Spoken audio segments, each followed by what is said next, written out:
Thank you very much, and I will now turn to our Vice Chair, Libby Garvey. I think that deserves a round of applause, though.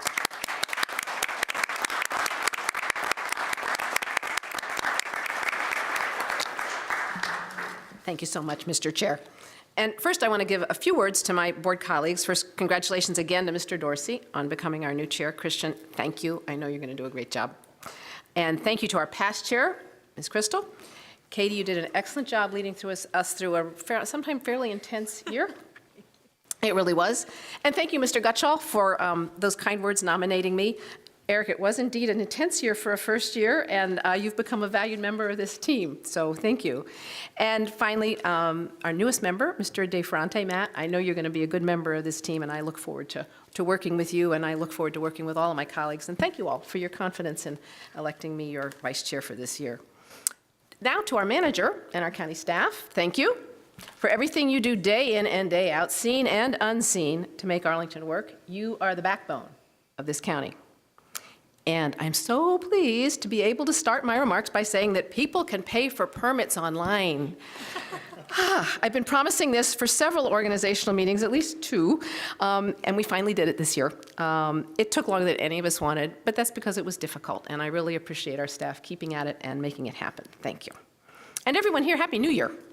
You know, it's great to be starting off the year with the Civic Federation again. I'm really pleased to do that. And 2018 had a lot of successes for this community, and I really think that everyone who lives and works in Arlington has a part in that and should feel proud of it. So as I enter my 23rd year of elected service, I'd like to reflect just a little on where we've been and where we're going. Because while New Year's are always a time of transition, this is more obviously a transition year than most. It seems to me, just yesterday, Arlington was a sleepy bedroom community for government workers. When my husband and I came here in 1976, we would go into DC for ethnic restaurants, that is good cheap food. And the new, shiny, exciting metro, it was still a year away. And here, families in Arlington, as their children grew, they would leave Arlington for the better schools in Fairfax and more desirable suburban big house and big yard. And that was a while ago, but not so far. And I'm proud to have been among the many Arlingtonians who worked to improve our schools and our county, making Arlington what it is today, an exciting place where people want to be. Today, many people come here before they have children, and then they stay for our schools. Bike lanes, transit, and now scooters and bicycles give people lots of new ways for getting around, and we've even become hip. Just a few years ago, I was on an airplane looking at the Airplane magazine, and I was reading this little nice article about all the really cool places to go around the world, and one of them was Clarendon. I was startled. It's great. During those transformational years, we were helped by our location, right next to Washington, D.C., at a time the federal government was growing and attracting businesses to the area. We had a strong tax base, and that made everything easier. However, when I arrived on the board 7 years ago, those relatively easy times were ending.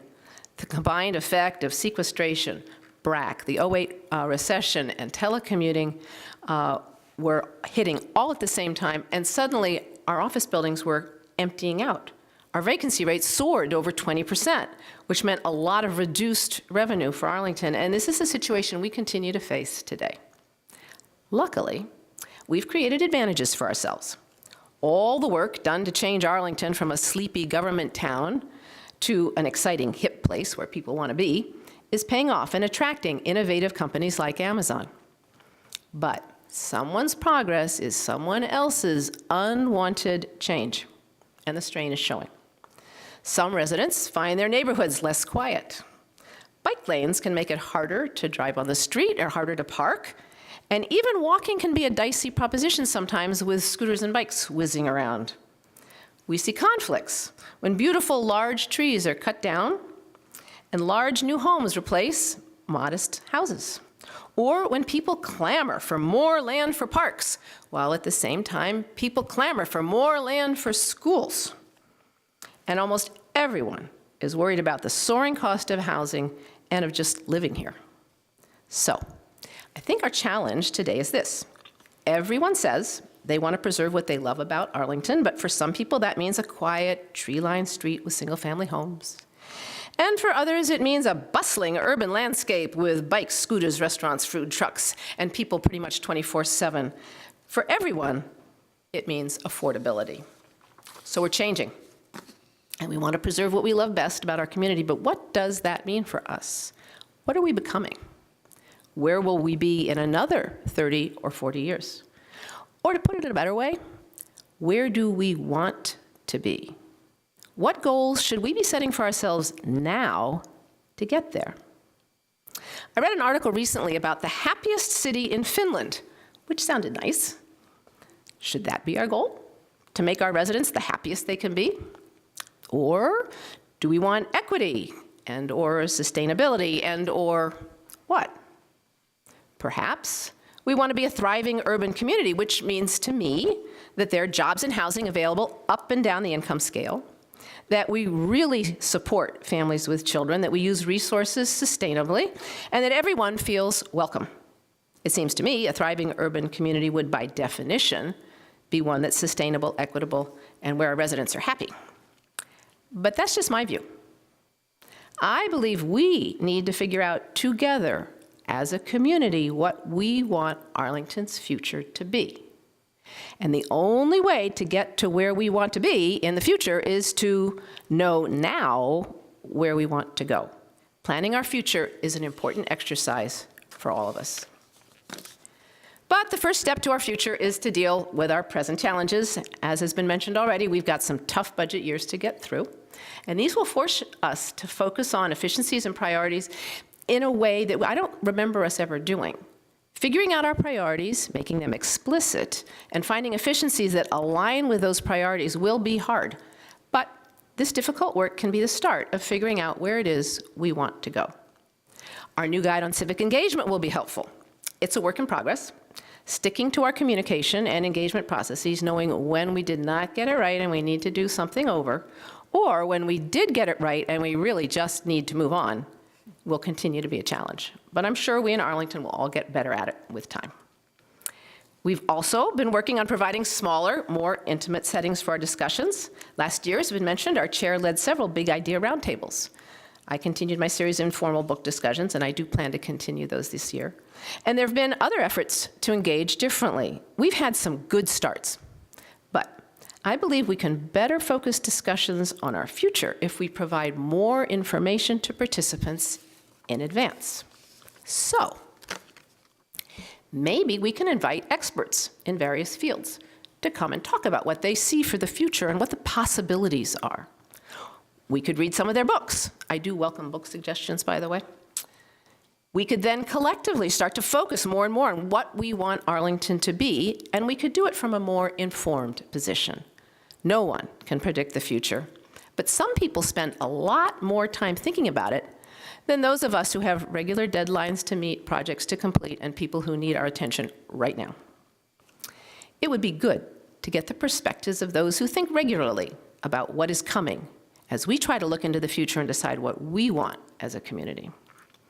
Finally, I also plan to focus this year on improving civic dialogue and general civility. I realize this is something I said I'd do last January as well.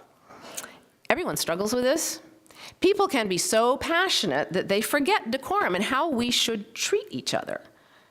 It pains me when I read emails that say staff or fellow residents are lying, when it's pretty clear to me that what we have is a difference of opinion, or a breakdown in communication that's gotten blown way out of proportion. People sometimes jump to the assumption that intent is nefarious, and they're all too quick to take offense where no offense was intended. This behavior drives people away. There is a reason that civility has the same root as the word civilization. Books on etiquette have been around forever. Last year, looking for models, I found a little booklet by George Washington, 110 Rules for Civility.